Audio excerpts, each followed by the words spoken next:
Hi there, people. Welcome to our last video class, our class number 55.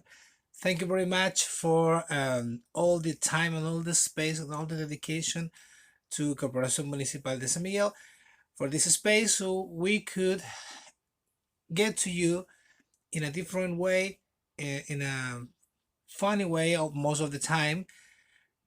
And we are very happy for reaching to this end because it has been a long way. 55 classes is quite a record, right? So congratulations for all of you who get to this point, the class number 55, which is the last class. And today we have a special class. So welcome to class number 55. But I'll tell you, babe, I'm better than before.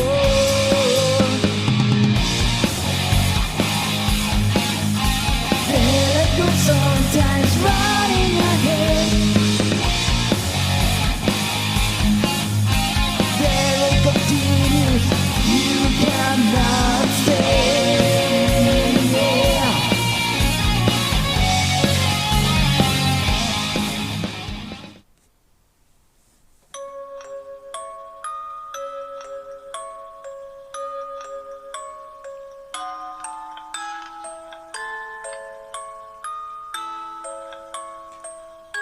Welcome to a special class. A class where we are going to talk about an ancient celebration. And as you can see here on the screen, it's an old, creepy celebration from thousands of years ago.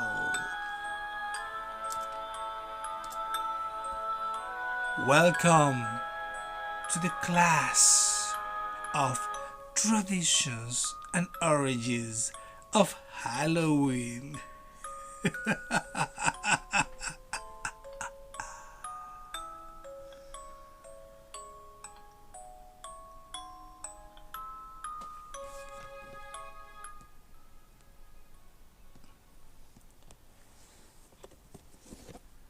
And after that wonderful beginning, we reassume our normal voice and welcome you to the final class, class number 55, where today we're going to talk about the traditions and origins of this wonderful celebration, which is Halloween, or All Hallows Eve, which also it's known like that, right? So today we are going to speak about this celebration. Why? Because it's something that we live every year for many years. We have been living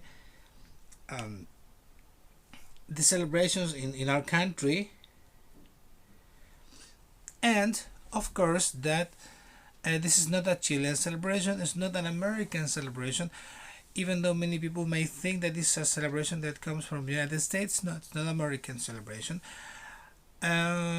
Neither is from England, it's from the Celtics, from the Celtic people.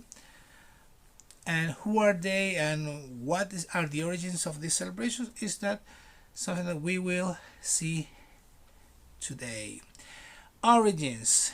Halloween is a holiday celebrated each year on October 31st, and Halloween 2020 this year will occur on Saturday, October 31st.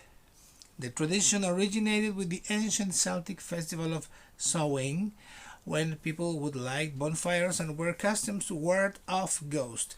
It is said, according to the legend, that at the beginning of the times, in the very beginning, this world, in this dimension, was full of spirits, monsters, and many other supernatural creatures, and the Celtics priests, which are called druids.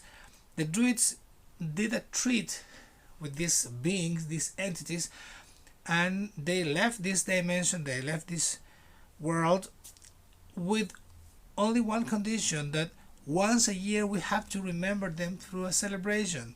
So that's why we celebrate Halloween, or All Hallows Eve. Okay, and this is as you can see here, the Samhain Celtic New Year Festival. What happened with the Samhain is the Celtics celebrate New Year on November the 1st.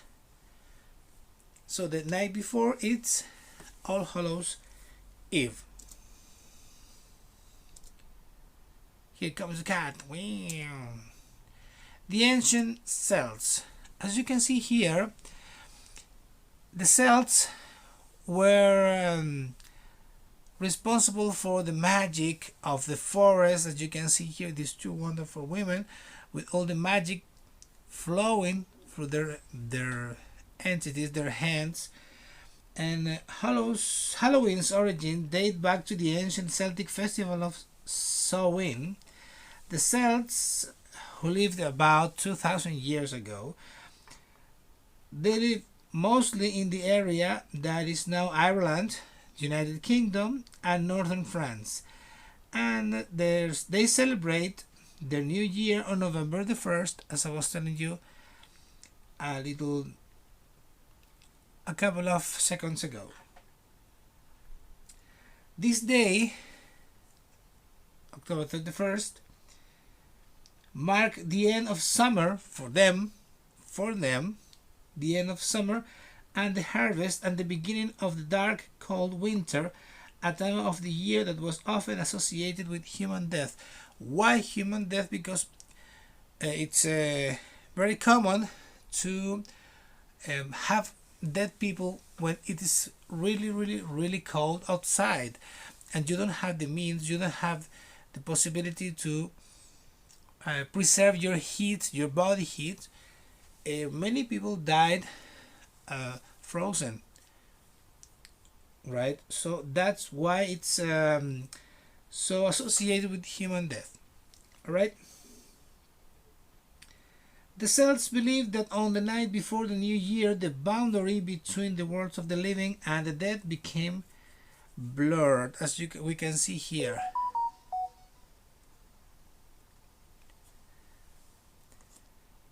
The boundary, the limit between the worlds of the living and the dead became blurred. Like here, right? That's the other dimension, the other part of the universe. And on the night of October 31st, they celebrate Samhain, when it was believed that the ghost of the dead returned to Earth. These guys come here again once a year.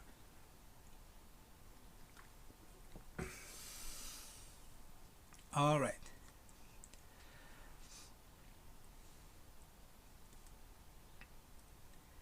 Jack-o'-lantern. Yes, we are going to talk about this guy, which is very famous, right? And the legend of Jack-o'-lantern. Here we have, right, the typical image that we have of Jack, but at the beginning he didn't have the pumpkin head. This is just part of the urban myth of the current times.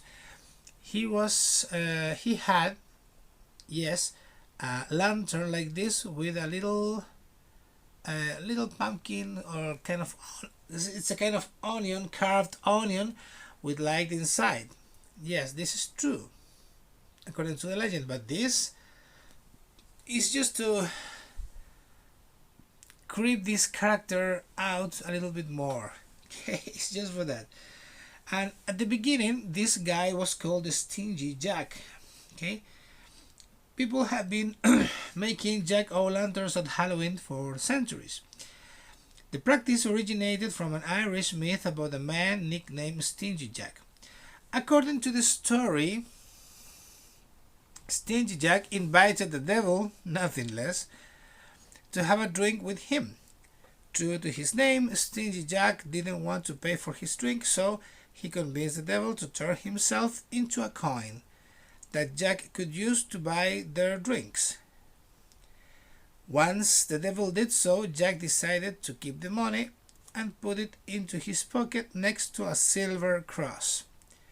which prevented the devil from changing back into his original form. So Jack trapped the devil here in this coin, right beside a silver cross.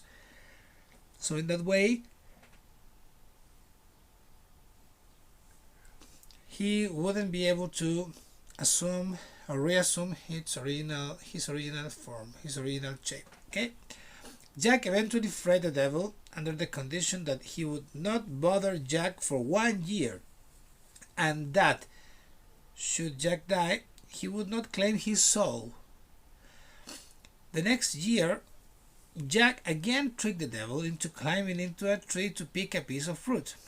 While he was up in the tree, Jack carved a sign of the cross into the tree's bark so that the devil could not come down until the devil promised Jack not to bother him for 10 more years. Okay, 10 more years. Soon after, Jack died, and as the legend goes, the legend says, God wouldn't allow such an unsavory figure into heaven. God didn't want him on heaven because he was too too liar, too dishonest. Okay. On the other side, God didn't want him, so he closed the doors of heaven, and the devil, upset by the trick Jack had played on him and keeping his word not to claim his soul, would not allow Jack into hell.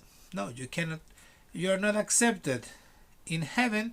You are not accepted in hell. So goodbye. And the devil sent Jack off into the dark night with only a burning coal to light his way. Jack put the coal into a carved out turnip and has been roaming the earth with ever since. The Irish began to refer to this ghostly figure as Jack of the Lantern. Jack of the Lantern. So eventually it just became simpler, and we got Jack O'Lantern instead of the Lantern. All right, perfect. So he wasn't accepted, not in heaven, not in hell. Everything is closed for Jack O'Lantern. Now we go to another interesting part of the history, which are the soul cakes in All Souls Day. In the past, it used to be a day which is what's called All Souls Day, and rich people prepare the soul cakes. Why? Well, I will let you know. I will tell you now. The American Halloween tradition of trick or treat probably dates back to the earliest All Souls Day parades in England. During the festivities, the poor citizens would beg for food, and families with a lot of money would give them pastries called soul cakes. These are the soul cakes. In return for their promise, I promise to pray for your relatives. Okay, here you have a soul cake for each dead people. These soul cakes, and they, in return for their promise to pray for the family's dead relatives. The distribution of soul cakes was encouraged by the church as a way to replace the ancient practice of leaving food and wine for Roman spirits. Really, they do that? Wow, my God. The practice, which was referred to as going a souling, was eventually taken up by children who would visit the houses in their neighborhood and be given ale, food, and money. The tradition of dressing in costume for Halloween has both European and Celtic roots. Hundreds of years ago, winter was an uncertain and frightening time. Food supplies often run low, and for the many people afraid of the dark, the short days of winter were full of constant worry. On Halloween, wait a minute. On Halloween, when it was believed that ghosts came back to the earth world, people thought that they would encounter ghosts if they left their homes. To avoid being recognized by these ghosts, people would wear masks when they left their homes after dark so that the ghost would mistake them for fellow spirits. Well, today with the pandemic events and everything, I don't think that anybody would recognize you if you right, because if you're walking on the street, you usually wear your mask, and some of us also wear glasses, so you are really protected, and there's no chance to be mistaken by an ancient spirit, right? All right.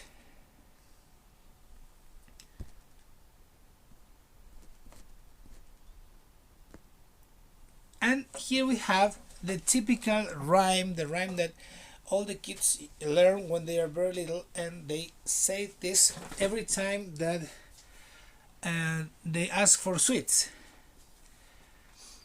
So what it says, in masks and gowns we haunt the streets and knock on doors for trick or treat.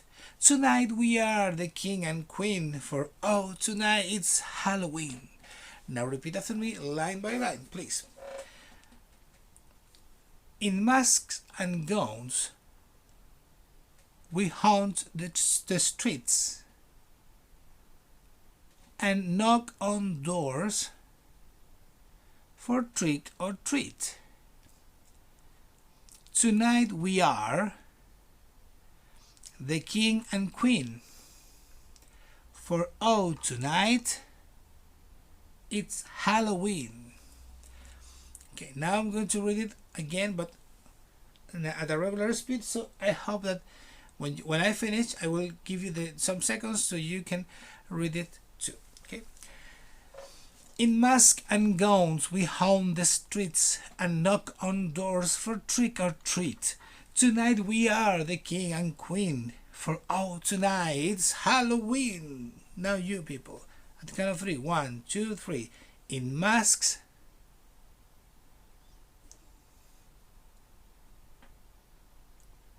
tonight we are. Continue.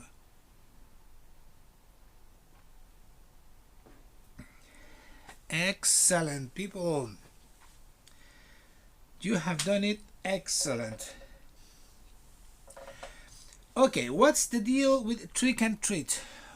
What is it about? Where this habit comes from? The game, the costumes, the haunted houses, the ghost stories. For many a kid and few sweet-toothed grown-ups, that all takes a back seat to what Halloween is really about. Candy. It's just about candies. Lots and lots of candy. Year after year, our friends and neighbors open their doors and open their hearts to young kids in adorable costumes and bestow upon them a rich bounty of Kit Kats, Reese's Peanuts Buttercups, miniature Snickers bars, and Lord knows what else. But how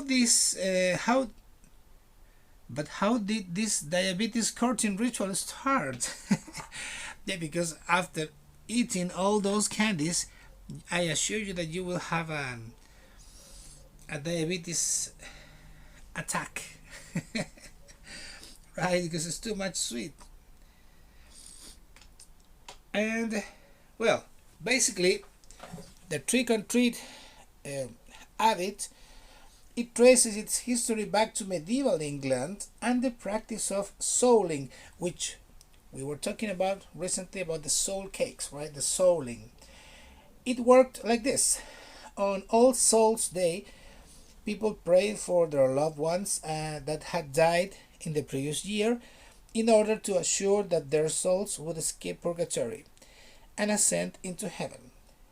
To help the bereaved hedge their beats, people, often children and or minstrels, would go souling, traveling from house to house, offering to pray for the souls of the early departed in exchange for something to eat. So that is the origin. That is where this trick or treat habit comes from. Okay, and I really strongly recommend you that this year our kids won't have the possibility to go out and ask for some candies like all the previous years because of the pandemic stuff that we're living in. So please, please, please, parents, mothers, fathers, please try to do something with your kids. Maybe you can hide the sweets or the candies inside the house and they have to go look for them.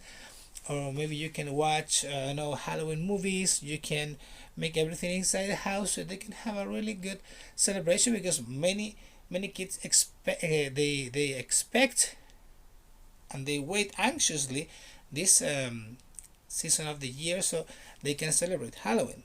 So let's help them to keep on celebrating.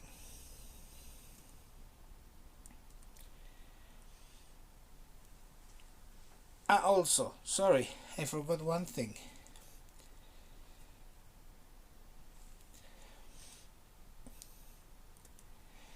This here in the last part, it says, I'm going to start with this. The outstanding magician Harry Houdini dies in strange circumstances on Halloween. And I don't remember exactly the year, but I will let you know very briefly. Okay, what happened with Houdini on this October 31st?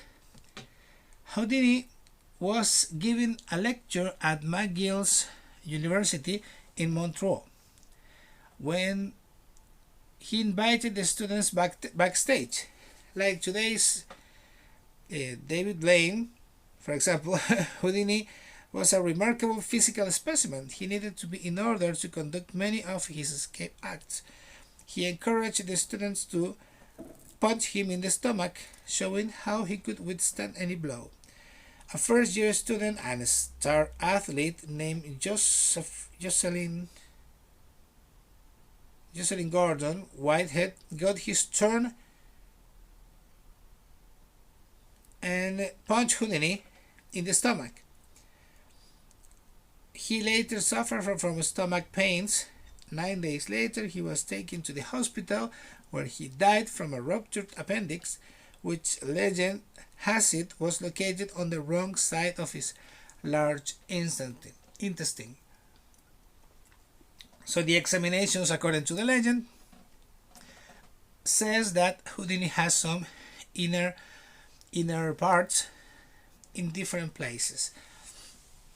Okay, and well, the last part of what I was saying was, I think it's probably not true, but many historians doubt that the blow to the stomach was responsible for the ruptured appendix, though it may have clouded Houdini's judgment as to whether or not seek medical attention. Either way, it adds a nice aura of mystery, right, for a guy who should die on All Hallows Eve. Some other events that happen on Halloween are these two that we have here. But first, before we go into that,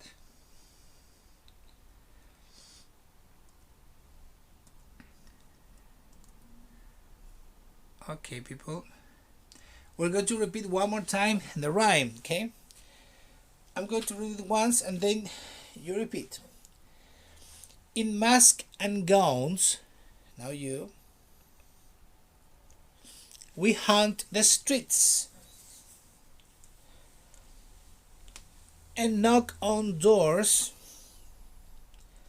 for trick or treat. Tonight we are the king and queen. For oh, tonight it's Halloween.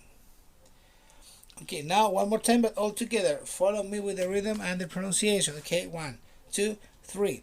In masks and gowns, we haunt the streets and knock on doors for trick or treat. Tonight we are the king and queen, for oh, tonight it's Halloween. Very good, people, very, very good. What can I say? You have surprised me nicely.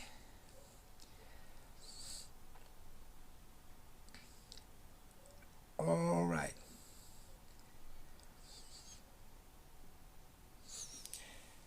So, we're going to continue. And the other things that were very famous that happened strangely on October 31st, and that makes you think a lot, because maybe you think that there's a conspiracy behind all of this, or maybe it's just another ghost story. Okay, whatever. So on October 31st, 1918, here in the first one, mark the end of the deadliest month of the world's pandemic in history, the Spanish flu pandemic. If you think that this pandemic that we are living in is the worst that mankind has faced, no, you're wrong. It was the Spanish flu pandemic. Okay, now it's different. It's just different, nothing else. And October 31st, 1938, Orson Welles broadcast his famous dramatization of War of the Worlds. This was done on October 31st, 1938 by Orson Welles. He had a radio, right, or he works in a radio, so he did this dramatization of War of the Worlds through the radio. So all the people thought it was true, and they started to leave the cities, right? But I really I recommend you to read the book. Okay, so you can get the idea. And in a couple of seconds, I will see you for the last part of this last class. The last part of the last class. See you in a couple of seconds. Bye bye.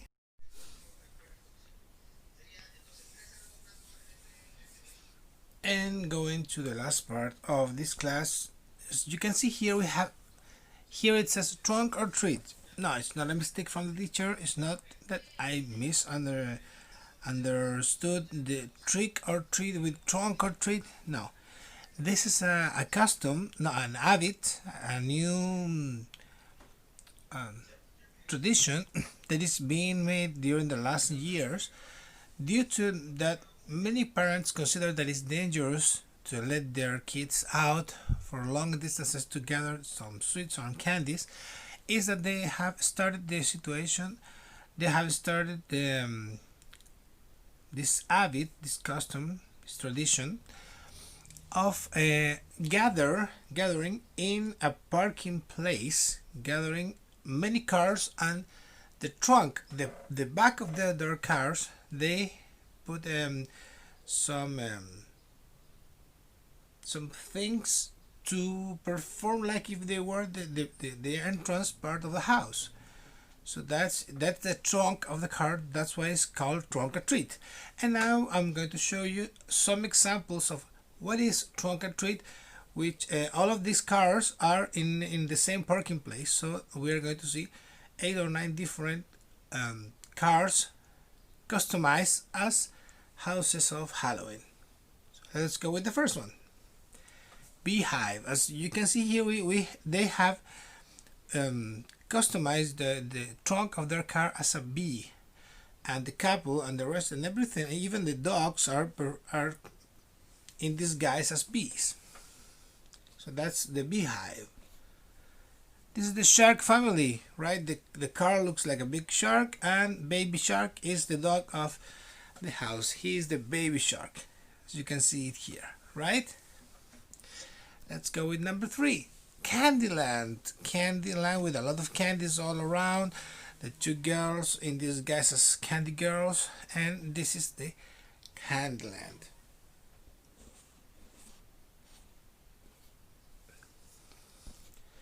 Let's continue with this. The back of this car, the trunk, it is customized as the skeleton pirate ship. Have many skeletons, like simulating the front part of a ship, but with the trunk or the back part of the car, with the skeletons and everything. You see, this is part of the trunk or treat. The Cookie Monster. This is one of my favorites. Cookie. This is the Cookie Monster is one of my favorite customizes of the cars. Okay, and there, here, as you can see, there are the sweets, the candies that the owners of this car give to kids. Okay, now we have Hocus Pocus, like a magical store or a witchcraft store with tombs, graves, and everything. Right, this is the back part, the trunk of a car. That's why this customizing is called Hocus Pocus. And not only of that, you can find, for example, here we have the not so spooky scarecrows. Not so spooky scarecrows. That's the idea, because there are many little children involved in the celebration of Halloween. There are many little children involved in the going out to the streets to ask for candy. So that's why many cars, they have been performing some topics like this. They are developing some topics like this, that not so spooky scarecrows, not so spooky mummies, and not so spooky everything. The idea is a little bit spooky, but not all that spooky. And this one is, of course, Jurassic Park, right? The Dino Trunk, we can call it, in which it is customized as the back part of the car is customized as the famous movie called Jurassic Park, where the old dinosaurs came to life due to some terrible and very high responsible human experiments. And last but not least, we have something more modern, something more contemporary, which is a back of a car, a trunk, customized as Stranger Things, the Netflix series. And in this way, I can show you that Halloween is always reinventing itself. We are reinventing Halloween, especially this year. I remember you that the most probable thing due to our pandemic situation is that we are not going to be able to go out to ask for candies. So try to prepare some activities indoors for your kids. I mean, maybe you can hide some candies and then you can organize a candy search. Maybe you can do some Halloween activities like dancing or watching some Halloween movies, whatever. But I mean, for many kids in this country, it's important the fact of going out for candies. Maybe not for the fact of celebrating some a party or a tradition that is not from this country, it's not from Chile, but it's for the fact of socializing. The kids they love socializing with other ones. To say hello, oh, I love your costume, do you like mine? So that's why it's important to maintain this habit, this custom, this tradition in our country, because for our kids it's something very important, and maybe not for all of them, but for many of them it's 1 year waiting for the next Halloween. Okay, and as a grown-up, we can understand that sometimes things can be done like every day or every year, but for some kids it's difficult to understand. So let's try to easy the transition from the situation we have been living during all this month to a kind of new normal that we're going to have to face. Thank you very much for all your support. Congratulations to all the people that arrived to this point, because if you arrived to this point means that you are very systematic and you really wanted to learn English, because we are finally getting to an end with our class 55. This is our last video class. Hope to see you soon. I am getting prepare my YouTube channel, so soon you will have news with Learn English with Teacher Clau. And once again, thank you very much to Corporación Municipal de San Miguel, and thank you very much to each one of you that has been part of this workshop. Stay home, stay safe. Hope to see you soon in my YouTube channel. Take care. Bye bye. And remember to each one of you, Happy Halloween.